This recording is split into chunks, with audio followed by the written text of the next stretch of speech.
The problem with jiu-jitsu is that there's just a lot of things to learn. Are you finding that? It's a lot of information. And the other problem is trying to translate that information into sparring. I mean, you guys go sparring. We've just started to look at it. I tend to work based on fundamentals and then allow them to spar afterwards.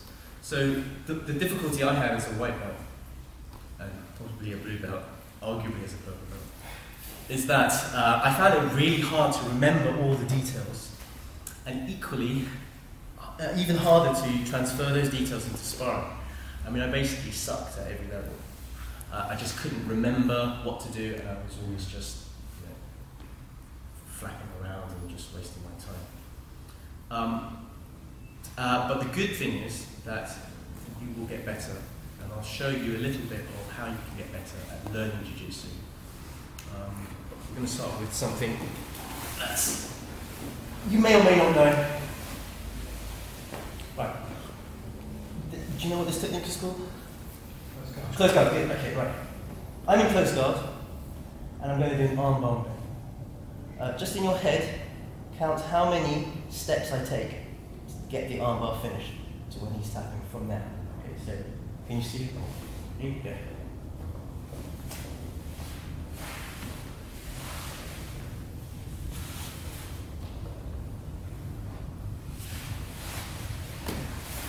How many steps? I go for 9. 9? Yeah.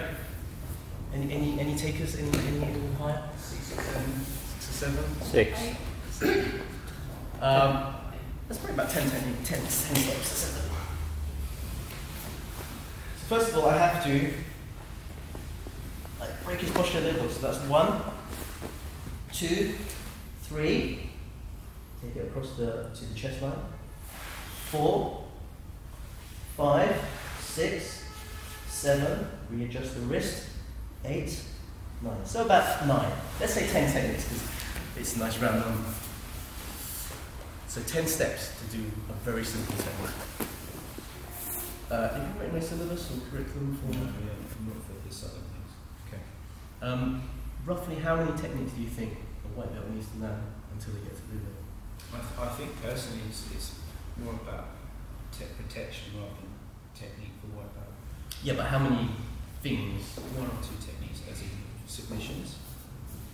But I'd say maybe about 20 to 30 actual positions. Yeah. So 20 to 30 things the white belt should know by the time they have black belt, blue belt, sorry. Each one roughly 10 steps. We're talking about quite a few hundred things you have to learn, quite a lot of steps. What will make it easier is if you start seeing things in patterns. That's what helped me when I was a white belt and blue belt, seeing things in patterns. So we're going to look at patterns today. So this technique starts off, first of all, I need to isolate the arm. All right?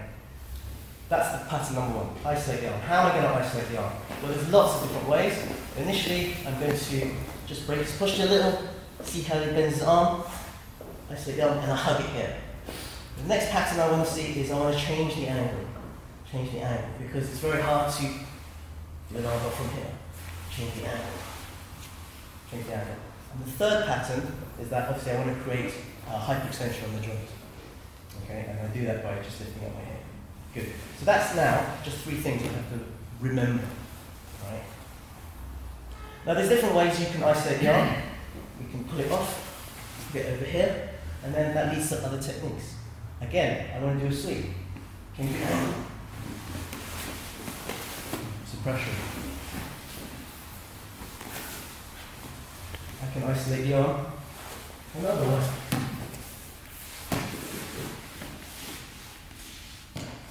Pressure. So from learning just one thing, isolating the arm, I can apply it to dozens and dozens of different techniques. So what we're going to do is I'm going to get everyone to do the arm bar, and you're going to try it in as many different ways as you can. All right? Now with this stiff arm here, this arm is very useful for him. It stops me from sitting up, and it stops me from strangling. Okay, so I need to kind of collapse it. What I'm going to do for this one is, let me see what's the easiest one. I know. Pin the wrist to my chest, pull here. this is interesting. You get a sort of collapse here. If I were to collapse here, I'm not going to get strength. So what I want you to find you to do when you're in pairs is find a way to collapse this arm. It could be like this, it could be like this. Sometimes I like to underhook and find a collapse here, or you can just crush here, or you can just pull here. Okay, so that's just basically collapsing the arm. You want to try that, guys? Yep. I showed about 5 or 6 different versions, I was just kind of making it up. But the point is, I had in my head, I want to isolate the arm, I want to collapse the arm, I want the arm. And I just, any means necessary. Alright, and partly you can kind of resist in various ways, but usually this stiff arm is usually a classic standing place. Okay? So just for a minute or so, let's have a look at that, and then we'll move on. How you find it, by the way? Did you find ways to isolate that arm? Yeah. Even if you didn't know techniques, you knew in your mind your objective and you found a way to do it. Okay. So let's look at the other side of the point. I'm here, I'm putting that here, and he wants to isolate my arm, so he's doing whatever he can. Yeah, he's doing that thing. Good. What he's actually doing here is, if you do that again, and as he sets up for the arm bar, see my elbow, stop there. See my elbow. Where's my elbow? Across his chest. Yeah, across his chest. Where was my elbow here? Here, close to my ribs. So his aim with this attack is basically take my elbow across, and then he can take his time to find the right area to do the arm bar. So the concept I'm trying to reveal here is that for him to succeed in what he does, he needs to isolate my elbow away from my body. Okay, we call this the open elbow concept, if you like. Now, I can see he's arching, he's getting ready for the arm bar. My reaction is, I want my elbow as close to me as possible. So as he proceeds, now do the arm bar. Nothing. Now do the arm bar. Oops, there we go. Yep, easy peasy. Now do the arm bar.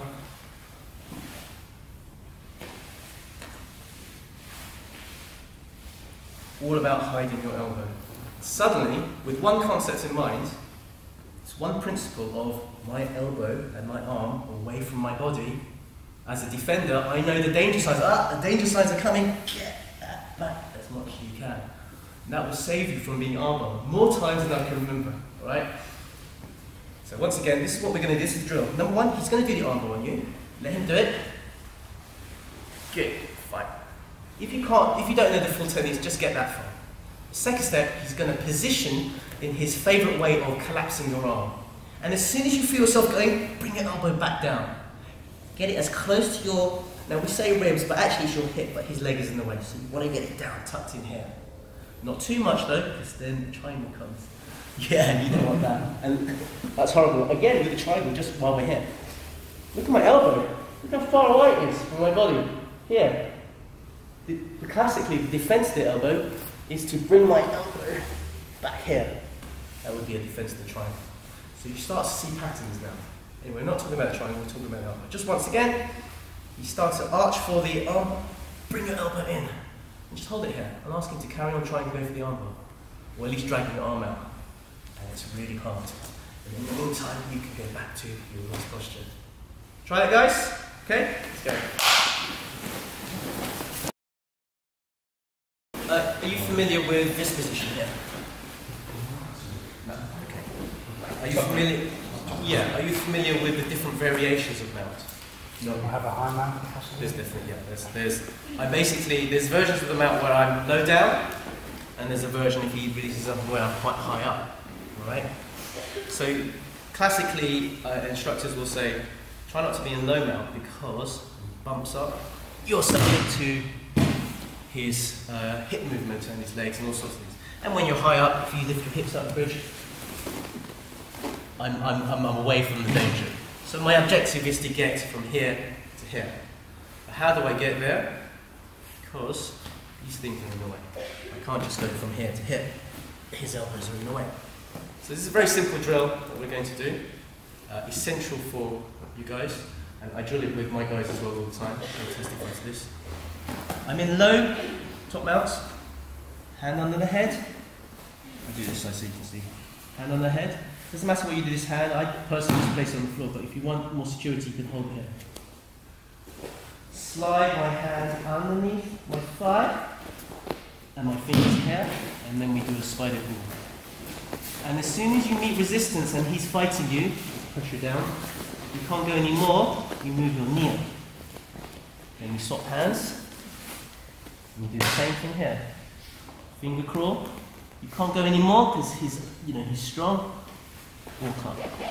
And it probably takes about 1 or 2 steps more until you end up here.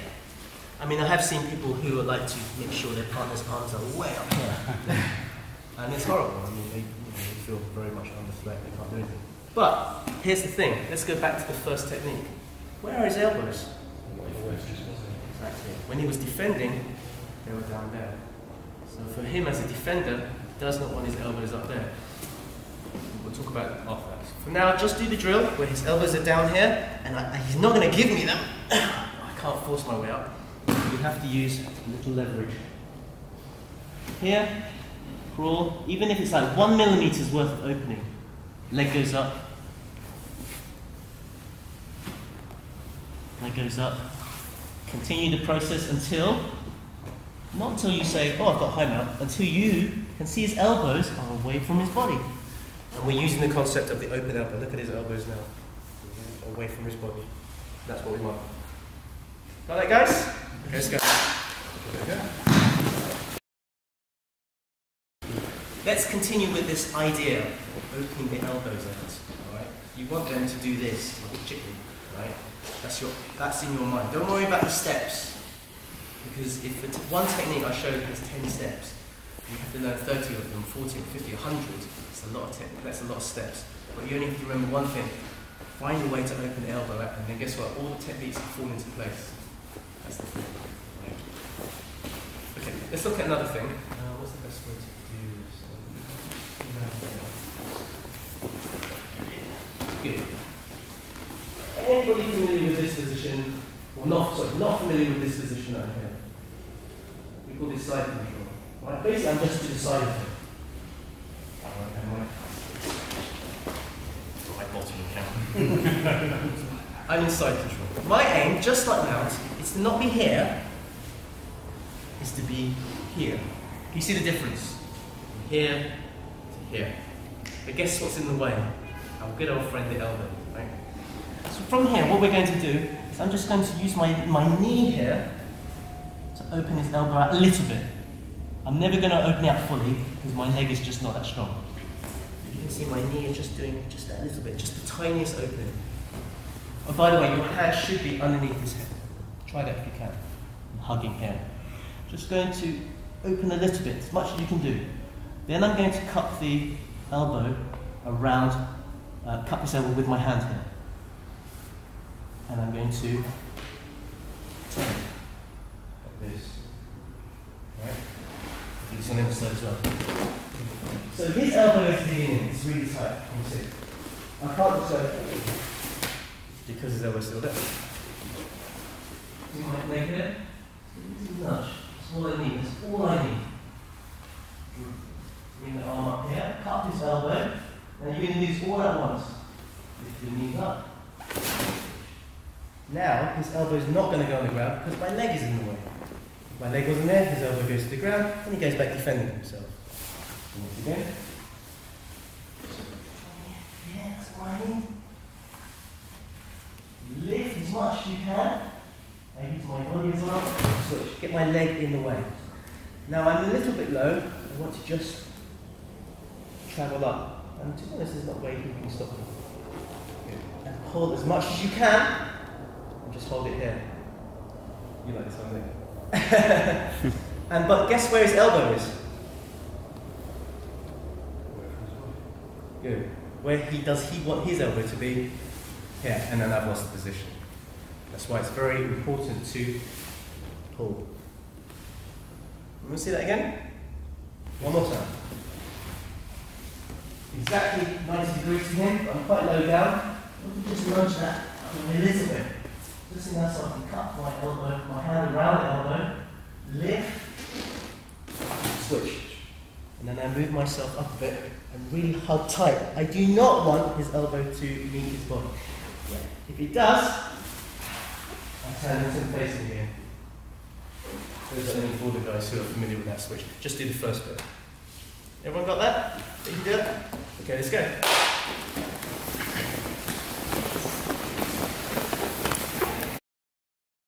This one is even more fun and even more mean. Alright? Okay, so your head there is your feet is there. Let's go back to our side position. Alright? Regardless of what you've done with this arm, or even maybe in spite of the fact that you've attempted to open arm, you can't. Alright? There are lots, of course, other things you can do, and this is one of them. Who's familiar with this position? Not familiar with this position. Hands up if you don't know this position. Okay, this has got a really cool Japanese name called knee on belly. It does what it says on the tin, yeah? What we're going to do is, just in this position, and it's useful to take a grip. And my advice is, again, I don't want you to worry about the details, don't obsess over it, because this is what Ben's for. You're going to go to his class and he's going to show you all the details. I want to show you the concept. Right? But anyway, grab if you want. Even if you don't, what we're doing is we're kind of pressing ourselves up and hopping our knee onto his belly. Right? But you want to be at an angle. Don't be too square. Be at an angle. And what we're going to do is we're going to put a little bit of weight on. And he doesn't like it, so what's his first reaction? Yeah. Now look at his elbow.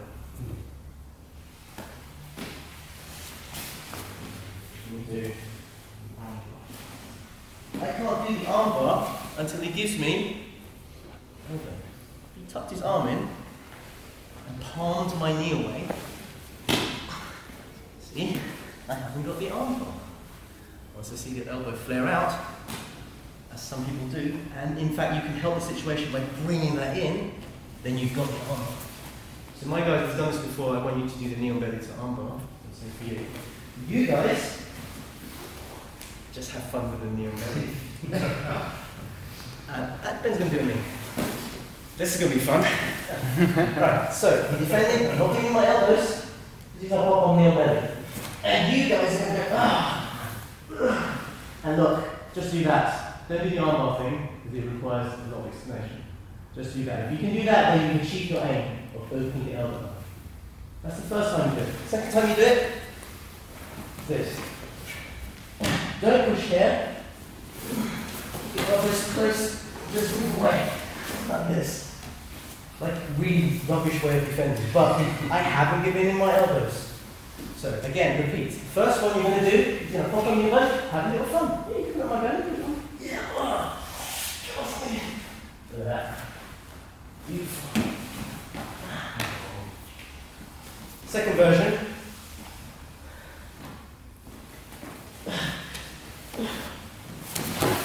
See, I kept my elbows close together. I am just shrimping. You've done shrimping, haven't you? Yeah. I'm just shrimping. I'm just getting him off me like this. Palm here, but I haven't gone like this. Okay, guys? Try it. Let's go. You need to go. So get on the other side. Cool. Okay, so I think it's best that everyone's on that side. Everyone on that side? Yeah, so you can see what's going on here, otherwise you'll just see my hand doing this. Now we talked about this position a couple of minutes ago, side position. And a good instructor would always say your aim is to get the crossface. Crossface is this. Yeah, this. Because it forces my face to look the other way. Alright? And that's horrible for me. And also, the reason my face is looking the other way prevents me from doing what I want to do, which is to turn into him, which is good jiu-jitsu escape principle. If I didn't have this, I would turn into him. We all know shrimping, don't we? Hip escaping, to get my knee in and try to escape from side control. Right. But let's go back to our concept, our pattern of the open elbow. Now with the crossface, back to crossface again, alright, that's really horrible for me, but his elbow is quite far away from his body. Alright, so that's a glimmer of hope for me. It's still horrible, but it's a glimmer of hope. I can use this. Now my arms are free at the moment. The worst thing you can do is push like this. Look at my elbows. He's going to start taking them for a rip, right? See, my elbows are far away, but they're close to my top bone. Okay, here, I'm bringing here, and I'm here. So we're going to do this technique, this escape. But everything's very compact. He's got his arm under my neck, all right? And I'm putting my hand over the shoulder. And I'm raising not only my forearm, but my hips as well, into him. So I'm trying to minimize the distance between my elbow and my hips. So if you just use your arms, you do this. And sure, I'm kind of going to achieve what I want. Look how far my elbows are away from my body, and also it's a signal for him to go, guess what, knee on belly, or all sorts of lovely things. Take a step out, and hip bridge into him. And keep my body close to my hips. And guess what, at the top, where you can't go anymore, then you drop, insert your knee, and then you can escape. Alright, once more. Side control with the cross face, which is basically his arm is behind your neck and his shoulders driving into my face. And you can choose how nasty you want to be on this one. But luckily I have this, and I have this on his hip here. This is another concept called framing, which I'm sure Ben will go through. Alright. Your instinct is to go, get off me, push up, and look how far my elbow is away from my body. We want to avoid that, because we know that's kind of like a bad thing. I want to bridge, but I don't want to bridge just upwards. I want to bridge into him, which requires a step out. And as I bridge into him, I'm using my forearms along with my body. Like this. Here we go. Now I drop and bring my knee in, and I'm away from his side control. Everyone got that? Sure? Okay, let's go.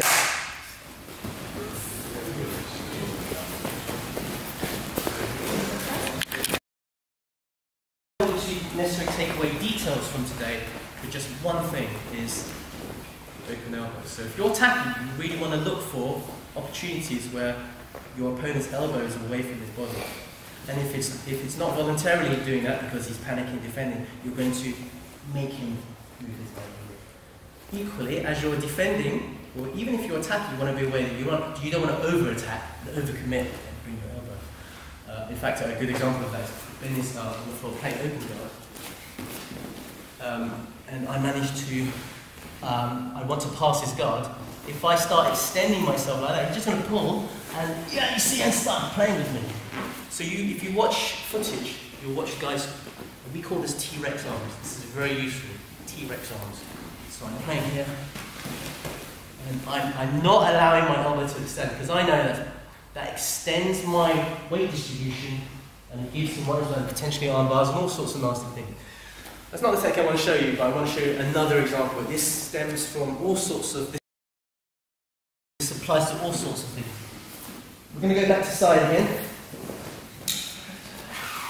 Oh, I can slide you. Yeah, great, right? Cool. Now, remember the side mount we looked at last time, and the ideal side position for him is the cross face with his hand underneath and turns my face away, blah, blah, blah. You have a child, nobody's born like this. No people are born like this, okay? Usually, he has to work at it. And this is what we're going to do. We're starting to stop him from getting that. I do not want that hand underneath my head.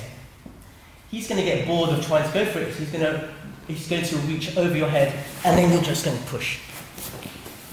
And you're going to counter. I'll describe that in slow-mo if I can, because there's a lot going on. Again, don't worry about the details. Think about what you're trying to achieve. If you don't want that arm underneath, he goes over. See how his arm goes over? Because what he wants to do is land up here, which is a good, not a bad position for him. All right.